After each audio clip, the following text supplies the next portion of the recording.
Sebelumnya, Assalamualaikum warahmatullahi wabarakatuh. Selamat pagi Bapak Fajar. Saya dari Jamaluddin Al-Azhar dan rekan saya Brilian Yogi Al-Ghifari dari Universitas Muhammadiyah Surabaya ingin mewawancarai Bapak. Saya sangat berterima kasih atas kesempatan yang diberikan untuk melakukan wawancara dengan Bapak Fajar hari ini.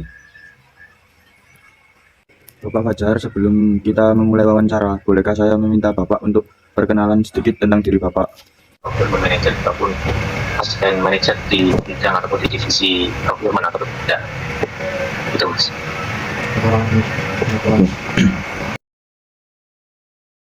Pak Fajar, langsung ke pertanyaannya. Yang pertama, Baik. yakni boleh diceritakan Pak saat ini menjabat sebagai apa dan termasuk dalam tingkat manajemen yang mana di perusahaan? Oke, baik. Seperti yang sudah saya jelaskan di awal tadi, yaitu posisi saya untuk saat ini yaitu pada divisi procurement atau pengadaan, tepatnya di asisten manager.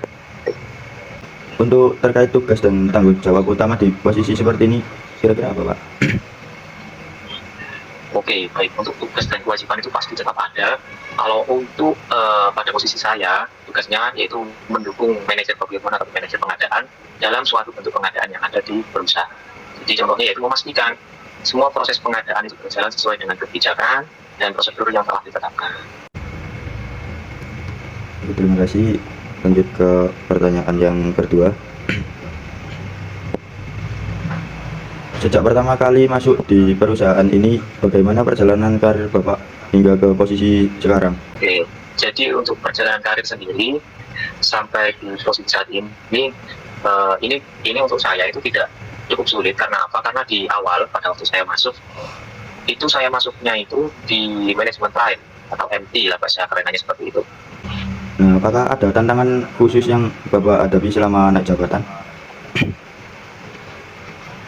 Kalau tantangan khususnya mungkin sedikit ini memahami tugas pokok dan fungsinya di divisi saya. Dalam pengalaman Bapak pernahkah menemui karyawan yang terlihat tidak puas dengan pekerjaannya? Untuk langkah apa yang Bapak ambil untuk menangani situasi seperti itu? Jadi pekerjaan itu sudah sesuai atau belum dengan kriteria pekerja. Kalau misal memang sudah sesuai, biasanya pekerja itu ketika mengikuti rekrutmen ataupun sebelum mendaftar itu pasti menyesuaikan dengan dirinya masing-masing. Bagaimana Bapak membangun komunikasi dengan tim? Apakah ada pendekatan tertentu yang selalu digunakan?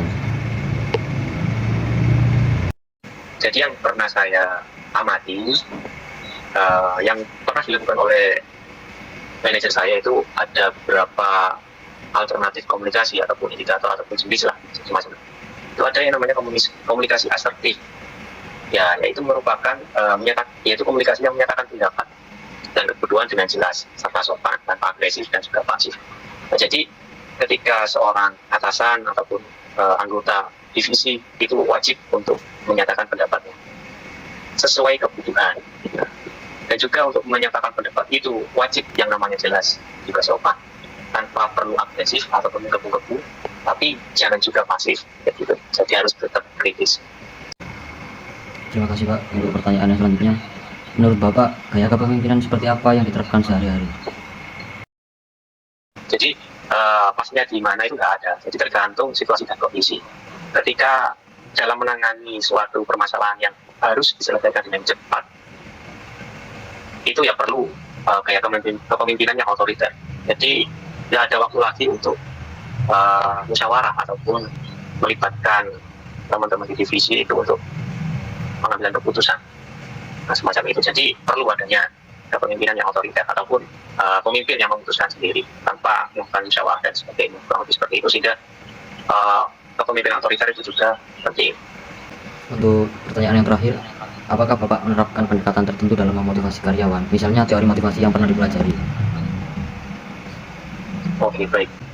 Jadi jika teori yang mendasari motivasi, jadi yang pasti motivasi itu datangnya dari keinginan untuk mendorong seseorang untuk mencapai tujuan tertentu dengan perusahaan. Nah, jadi kurang lebih yang saya tahu soal motivasi ya, ketika saya dan teman-teman divisi itu memiliki tujuan tertentu dalam perusahaan ataupun dalam organisasi. Kita memberikan itu entah itu dari dorongan fisik, dorongan hal-hal yang lain, misalnya contohnya dari reward, hadiah dan sebagainya. Seperti itu, yang mana intinya dari hal itu semua itu untuk mendorong seseorang untuk lebih semangat untuk mencapai tujuan tersebut. Gitu. Terima kasih Bapak, mungkin itu cukup pertanyaan dari kami, dan juga terima kasih banyak atas waktu dan jawabannya yang sangat bermanfaat. Semoga wawancara ini bisa menjadi refleksi yang menyenangkan untuk Bapak.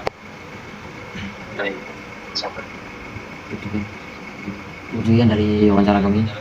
Wassalamualaikum warahmatullahi wabarakatuh. Waalaikumsalam.